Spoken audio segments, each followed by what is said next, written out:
Good evening, wonderful storytelling fellow students. This is the Aurora.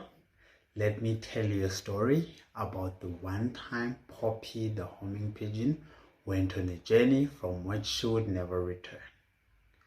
Once upon a time, in the countryside of England, back in the 1900s, lived a farmer, Mr. Maiden. Always with a hat on and a pipe hanging from his mouth, forever smoking, Mr. Maiden engaged in a rather peculiar sport, and that was racing pigeons.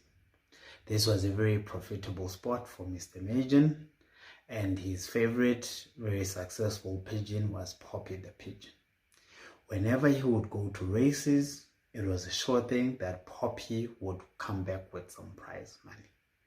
Come race day, Poppy would be coyly perched on the top of the loft, ready to start racing.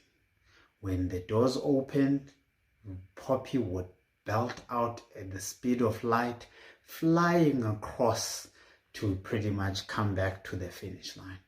Whenever he would see Poppy coming back, Mr. Maiden would look and boast amongst his friends that this was always a sure thing. Then one day, the unthinkable happened. World War I broke out. When the war broke out, it was mayhem. Everyone everywhere was pretty much in a panic. That meant a lot of things came to a standstill, including pigeon racing. This was the main source of income for Mr. Maiden, and when the pigeon racing came to a standstill, what it effectively meant is that he needed to look for alternatives. So he sat there thinking, what could the alternatives be? And he finally settled on an idea. His idea was he's gonna get into the male pigeon business. But this required that he now has to turn his racing pigeons, he has to turn them into male pigeons. This pivoting business did not go very well for one specific pigeon. And this pigeon happened to be the favorite, which is Poppy the homing pigeon. This was a dark blue, gold-breasted, very well-trained homing pigeon. For her maiden voyage, she was supposed to cross the majestic English Channel, go all the way to the north of France to deliver a very important message.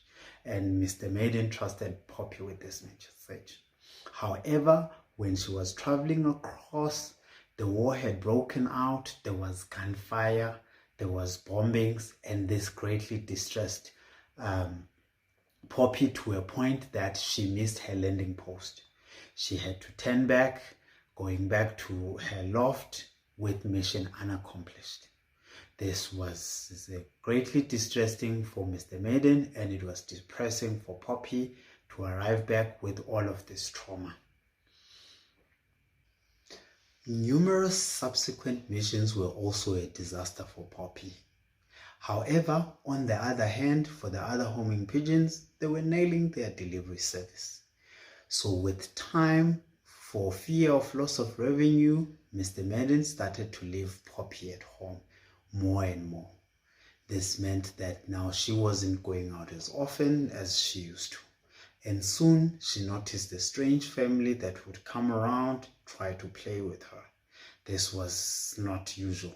So Poppy started to think to herself, something must be really strange.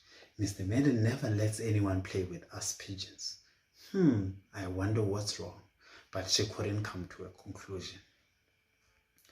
While on the other hand, Mr. Maiden had met the Joneses and they had offered to buy Poppy as a pet pigeon. So he ruminated on this request. He was thinking, Poppy has been a good racer. However, she's terrible when it comes to male. Poppy is getting old. Could she be able to race? Should the races come back? Will the races ever come back? There was quite a lot of questions to consider. So for him, was this a good idea?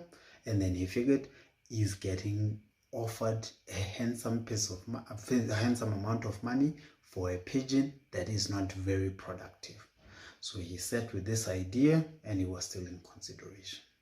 On the other hand, for Poppy, there was a bit of energy in the air. Something was distressing. So the night before the Joneses came for her, she couldn't sleep a wink. She was up all night. Then the morning came. It was a gloomy morning, typical of the English weather, rainy and gray skies. Mr. Maiden and the Joneses approached Poppy's loft. When they approached her loft, Mr. Maiden was gingerly walking towards the loft to open the door. And it is at this moment that a twist happened again. As Mr. Maiden opened the door, even before he could hand over the pigeon onto the Joneses, Poppy flew away on a journey from which she would never return.